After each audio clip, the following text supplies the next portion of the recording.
ဆုံးမသူမှာအပြစ်မရှိဆိုတဲ့ဒီကြောင့်မအောင်တာမန်ကျော်စာသင်၌ဗရဏနာကဆရာတော်ရဲ့ရေးသားတဲ့စာအုပ်စာမျက်နှာနံပါတ်20ကိုဆက်လက်ပြီးတော့ဖတ်ကြားပြပါဦးမယ်ကမ္ဘာငြိမ်းချမ်းရေးဆရာတော်ဖြစ်ပါလေရဲ့ငါးပါးသီလအလေးမထားတပည့်တော်ဝိသုဒ္ဓအား1386ခုနှစ်တကူလာသန်းကိုရဲ့မြန်မာနှစ်ဆန်းတရက်နေ့နန်းနဲ့10နာရီအချိန်တွင်တပည့်တော်မှစွမ်းအလူရှင်များအားစွမ်းအနုမောဒနာတရားဟောပြောနေစဉ်ကမ္ဘာဖြစ်စီရေးဆရာတော်ဥသောတိကနဲ့ဥယျာဉ်ရှင်မိုင်းကုန်းတို့စိတ်ဆိုးမှန်သောဖြင့်ကြောင်မောတက်လာပြီးစွမ်းတကားတကားများရှိမောင်၌ကိုတော်တောင်တော်မြေဘာလို့ခိုးရတာလဲ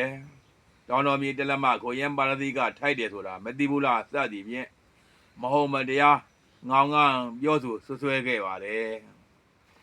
စွမ်းတကားတကားမများကသတော်ကြီးနှစ်ပါးဘာဖြစ်ကြတာလဲအတွေ့ဖြင့်အာသင်သွားကြည့်နေတဲ့အချိန်မှာတပည့်တော်မှတရားဟောရဆိုင်ပြီးတိုင်ဟုတ်ဆရာတော်ဥသန္တာလောကအားမိမိကိုယ်သာတရားဟောခိုင်းထားခဲ့ပြီးထိုပါရတိကပြဒနာလက်ငင်းရှင်ဖို့ဥသောတိကနဲ့ဥယျာရှင်တို့အားယမိုင်ပဒံထူသင်္နာအကြောင်းပေါ်ခေါ်သွားပြီးဥသောတိကဗျာတပည့်တော်ဟာအရှင်ဘုရားပြောသလိုတောင်တော်မြေကိုလုံးဝမခိုးပါဘူးခိုးဖို့စိတ်ကူတော့မထည့်ပါဘူး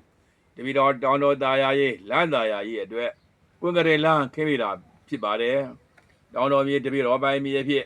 ဘယ်နေရာယူထားတာရှိလို့လဲလုံးဝမရှိပါဘူးတပည့်တော်လုံးဝမခိုးပါပဲနဲ့ဥသောတိကမှဒုထောစေသောမန်သောဖြင့်ဒေါသောအာဂတတရားကြည်သွားဖြင့်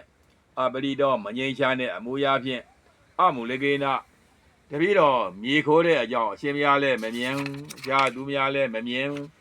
အရှင်ဘုရားလည်းမကြအခြားသူတွေလည်းမကြအရှင်ဘုရားလည်းတန်တရားဖြစ်တရားမရှိအခြားသူလည်းတန်တရားဖြစ်တရားမရှိပါပဲပါရတိကအာဘဖြင့်ဆွဆွဲတာ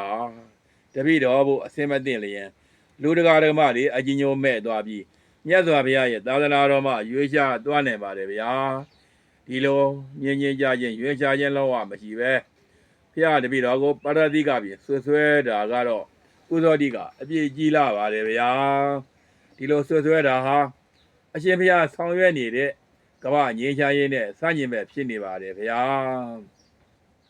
ထုံးကြသကောင်းရာဆနာရဲ့အချိန်မှာဥသောတိကမှဖုံးဆက်လာတယ်ဝိသုဒ္ဓတပည့်တော်ဒီညကောင်းအိတ်လို့မရဘူးဗျာအရှင်မြတ်တို့ပြောခဲ့တဲ့ဆဲခဲ့တဲ့စကားတွေ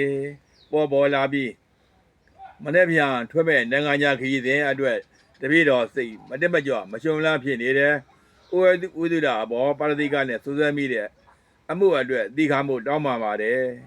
ဝိသုဒ္ဓရဲ့မေတ္တာတပည့်တော်ခံယူပါတယ်ဗျာဟုဖုံးဆက်ပြီးတောင်းပန်လာတယ်တပည့်တော်အရှင်ဘုရားဘောမေတ္တာမပြတ်ပါဘူးတပည့်တော်ဥသောတိကဘောမုံမှလောက်ကြတာမရှိပါဘူးတရားနဲ့အညီဥသောတိကရဲ့အမှားတွေကိုဝေဖန်ထောက်ပြတာပဲရှိပါတယ်ဗျာအဲ့လိုရေးသားထားပါတယ်